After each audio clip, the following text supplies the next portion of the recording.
Мен Counter Strike ойнадым, көп ойнадым, және де мен аттым, 2 адамды өлтірдім, және де жеңдім. Одан келесі раундта ұтылып қалдым. Мені Винчестермен атып тастады. Жаңа тағы да ұтылып қалдым. Одан кейін ойнап, және де ұттым. Жеңіс біздікі болды. Және де біз серверде ойнадым. Серверде іш пысып кетті.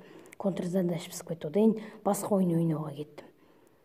Ойын ойнаудан да ішім пысып кетті. Одан кейін мен теледидар қарауды шештім.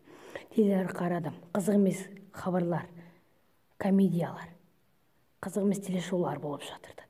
Және де мен Мистер Бинді көрдім. Мистер Биннің фанаты едім. Сосын Мистер Биннің киноларына күлкім келіп, өте қатты күліп алдым.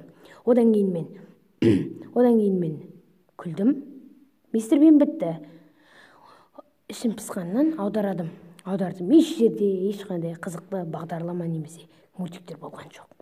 Одан кейін мен ойланып отырдым. Неге мен видео түсірмеске деген ой шешті. Телефон іздеуге кеттім. Айнаның алдын қарадым. Айнаның алдында ештеңе жоқ. Кілемнің үстін қарадым. Қарап жүрдім, жан жаққа қарадым. Кілемнің үстіне де табылған жоқ.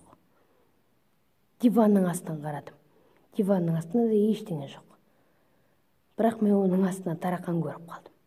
Одан кейін мен ұзақ іздеген соң өте қатты шаршап қалдым. Одан кейін ойландым, мен соткамды қайда қойдым дедім. Стоп! Менің телефонымда болмапты ғой.